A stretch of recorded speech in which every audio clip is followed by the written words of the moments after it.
bareeda ee gobolka Gaardafuu waa deegaanka uu ku soo degay Daarood Ismaaciil kuna farcamay waxa taariikh kooban ina ka siin doona Maxamed Maxamuud Yuusuf aan ka sheekeeyo waxa la yiri Daarood wuxuu ka soo degay xeebta niman walaalihiisana keenay hadduu xeebta ka soo degana wuxuu u baxay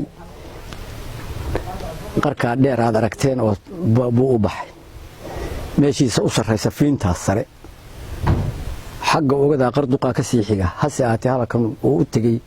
waa meel uu ishaartay oo ku haboon xagga eegmada iyo jeedaalada iyo wixii ku soo socda iyo waxa markasta kaga soo socda ilaa wareegsame ilaa meesha la yiraahdo caday ilaa ceel kalood ilaa koodajid intaas wixii ka soo socda iyo badda oo intaas oo mayla baba u muuqata waxaad ku garanaysaa halka inuu ahaa nin baqaya oo aan deegaanka aqoon nin baqaya oo aan deegaanka aqoon buu ahaa marka waxa keentay inuu halka tago waxa keentay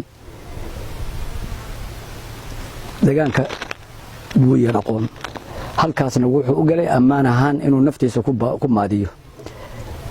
saawiyadana kooda aad aragteen fayntaas dusheeda ayuu ka samaystay saawiyadii uu ku cibaadeysan jiray geedka xamura dhinaca kan biriga buu ka xigaa saawiyada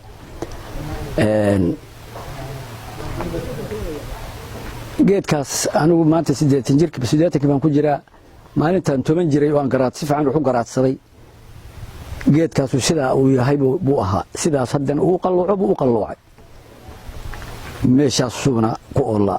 mana qalalib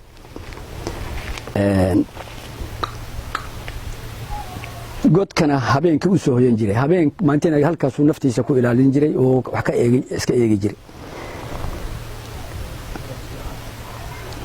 ceelka ayuu tagi jiray ceelkaasuna ka soo cabi jiray weelkuu sitana ka soo dhaansan jiray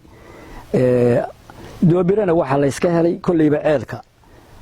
ceelkaas sidaas biyo dadku ma aqoon oo mana arki jirin isaga kulliba alla sii arigii buu uga waraabshay kadibna haday gabadhi tagtay arigii waxay xagee ka waraabshay waxay tir halkaas nin baa iga soo waraabshay ceel halkaas buu iga waraabshay dadkina halkaas loogu yimi sida aan idin sheegay taariikhda hore baa idin ku sheegay halkaas loogu yimi waa la wareystay hadii la yiri warniyo warna arintaas daradooni waa kelmadu afkiisa ka soo baxay daradooni Daarood baa magal looga dhigay magaciisuna wuxuu ahaa Cabdiraxmaan Jabardi Ismaaciil Salaal ibn Salaal telefishinkii raadiyaha SBC degmada Bareeda.